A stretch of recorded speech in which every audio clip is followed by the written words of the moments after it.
All right, everyone, what I have set up right here is a really good exercise to set up and practice for your swerving and emergency braking. So these two cones right here, just to give you the dimensions, you could set this up.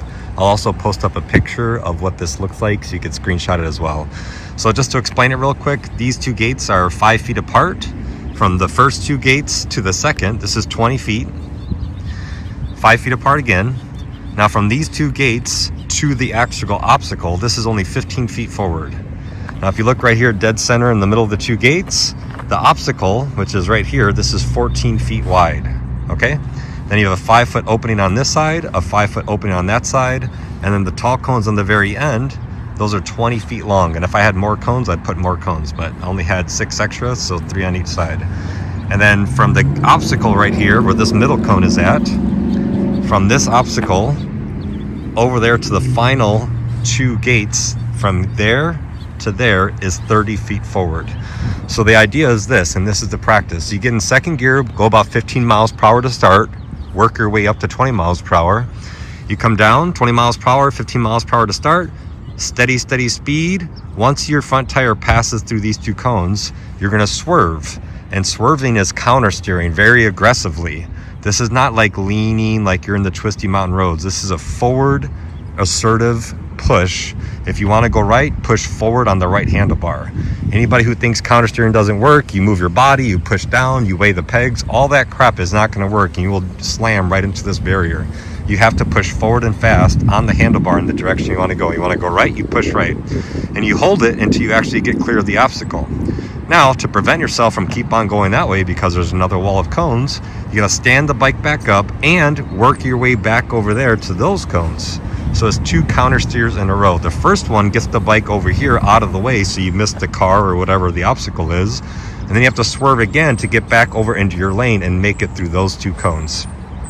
That's the idea for swerving, practice left and right. The second part of this is you get going the same thing, 20 miles per hour, maybe even 25 miles per hour. Once your front tire passes through these 2 cones, you could first practice emergency braking. At 25 miles per hour, you should definitely be able to stop 20 feet or less. Come to a dead stop, getting back into first gear before you stop, and then take off and immediately do the swerve. You see what I'm saying? So sometimes you have to brake and then swerve. Sometimes you only have to swerve, but practice doing both. So let me explain a little bit more on how to swerve and how to brake, and I'll show you some demonstrations. But super simple exercise to set up. If you don't have cones, get tape. Get some duct tape, get some rocks, get some sticks on the ground, like right there. You can use whatever you want to, but just practice. Practice until it becomes muscle memory, because the first time you actually have to swerve pretty aggressively around an obstacle or brake really hard should not be when there's actually a car or a kid or a bicyclist in front of you. You practice in a controlled environment at slower speeds. Therefore, when it does happen, you don't have to think about what to do because there is no time. It's a very aggressive thing you have to do, and thinking is just going to delay the time, and most of the time people freeze and just slam right into they don't want to hit in the first place. So get out there and practice. All right, everybody, so to actually swerve, so it's counter steering. So let's start with the basics, just in case you're a newer rider and whoever taught you your class wasn't clear or you maybe didn't understand. So if I'm on the bike, I want to go right, I'm going to push right. Now it's called counter steering because it's counterintuitive. If I push forward on the right handlebar, the wheel goes left. Well, I want to go right. That's why it's called counter steering. It's kind of backwards.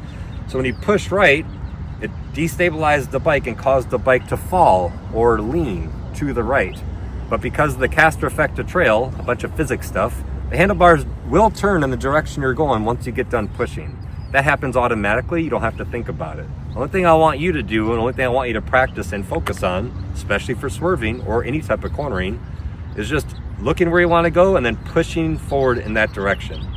Obviously, the handlebars are connected. So for example, if I was riding one-handed, to go right, you push right. How would I go left? I would pull right. Pulling right is the same as pushing left. Right? The faster you go, the more effort it's going to take to get the bike to swerve quickly. Just keep that in mind.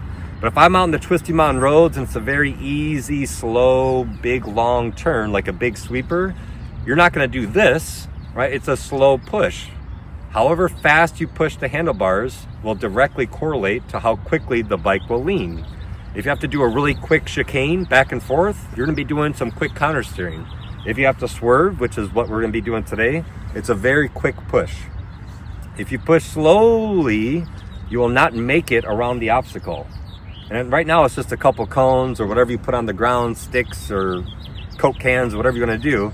But if that's a car and you push slowly, you're just gonna hit right into a car. So counter steering is very quickly if you need to swerve. There's no difference of cornering, it's just the rate at which you push the handlebar. So let me show you what it looks like on the bike. So the first thing, I'm on the bike. If I'm, no matter what kind of bike you are, say I'm on a cruiser, right? And I'm like this. If I'm totally stretched out, you're not gonna have much leverage to actually push on the bars. So the first thing to do is make sure you're forward, right? Just make sure your arms have some bend in them. You don't wanna be fully locked out no matter what type of bike you're on. So if I wanna go right, I'm gonna look where I wanna go and I'm gonna push right.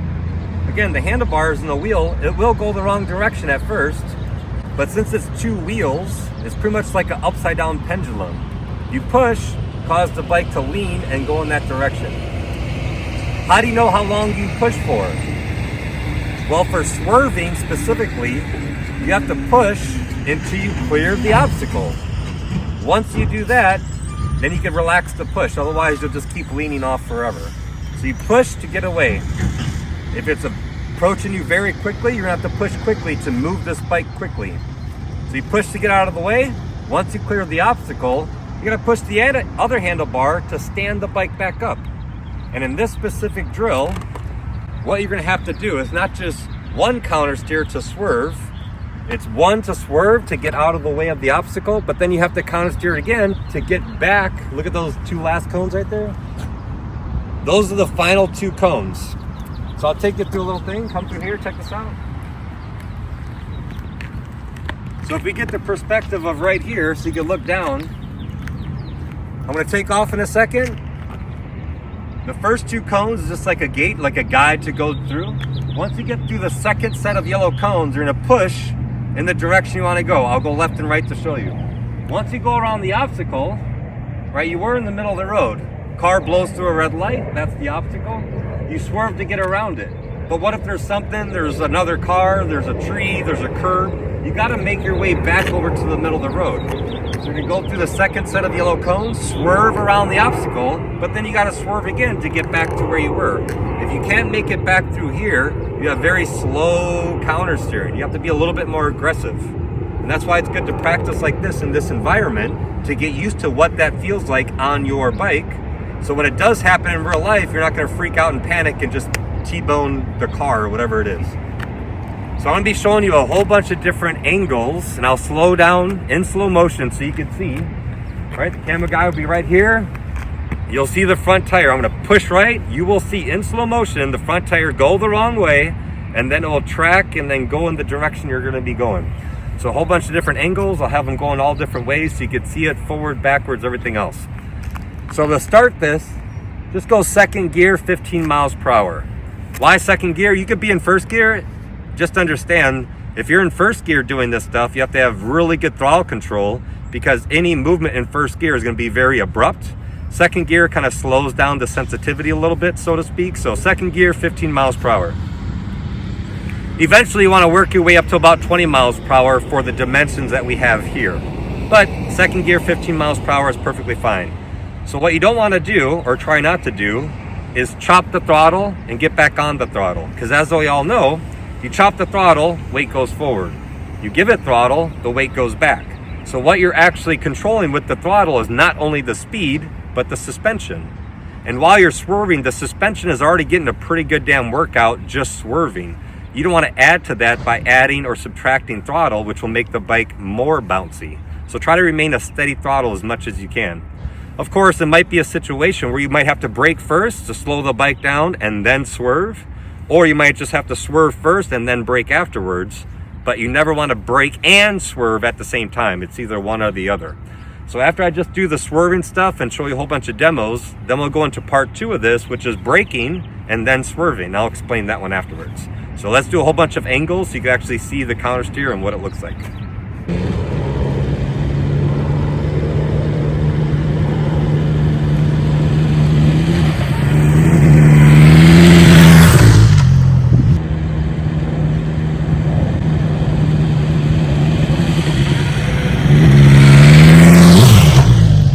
right, everyone, so as you just saw, the suspension is getting a really good workout while you're swerving. So it's just a forward fast push.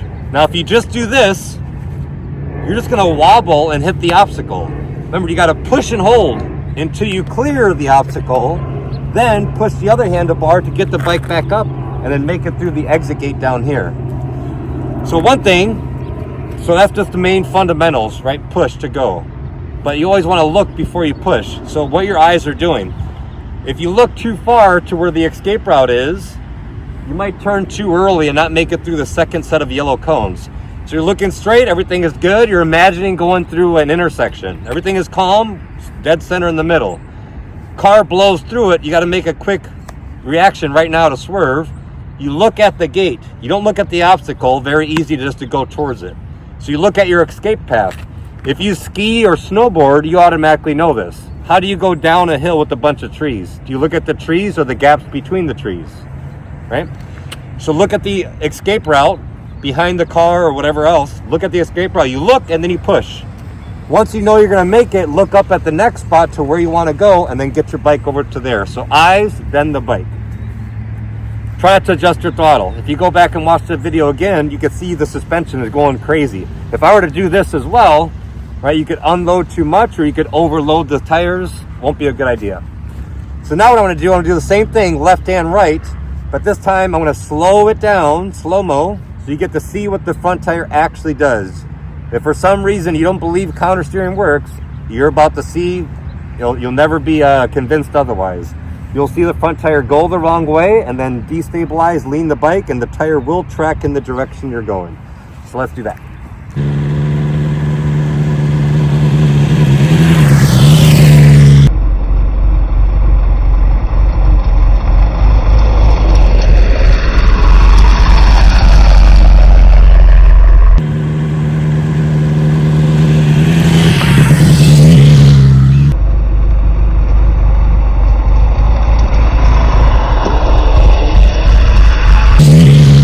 So as you just saw, in slow motion, you push forward, the front tire does go the wrong way, but it causes the bike to lean.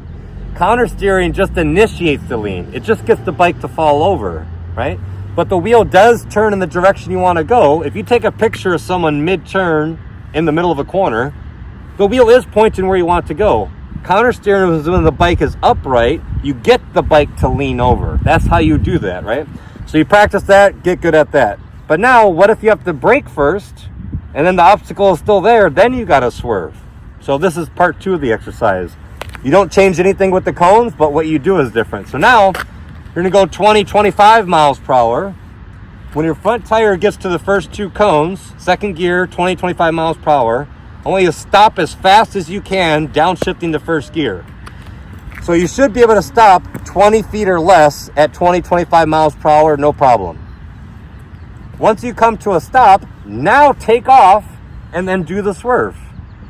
So what you're practicing is braking. I'll go over the technique in a second. You come to a stop and didn't hit the car. Guy behind you is still on Facebook playing with his phone. He doesn't see that you stopped. Now you got to take off quickly and go. But the obstacle is still there. Take off, go, and then do the swerve to go around the obstacle.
So as you can see, you get going, you get a little speed going, practice your braking. Once you stop, get out of the way. Remember, car behind you isn't stopping, so you got to take off and go, and then immediately get into the swerve.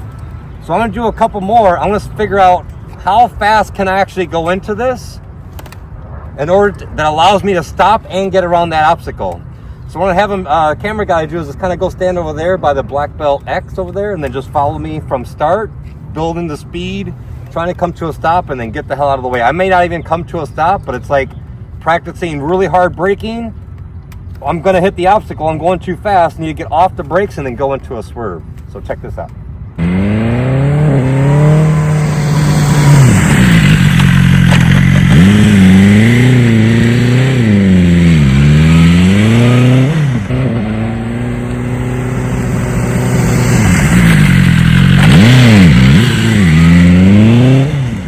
The main point of all this stuff, get comfortable with your bike, practice your braking, build some speed up. Go too fast, mess it up, right? If you go too fast and you can't stop in time, go a little bit slower, brake a little bit sooner. But the idea is practice this stuff before you get out into the real world, because when you actually need it, that is the wrong time to think about how to do it.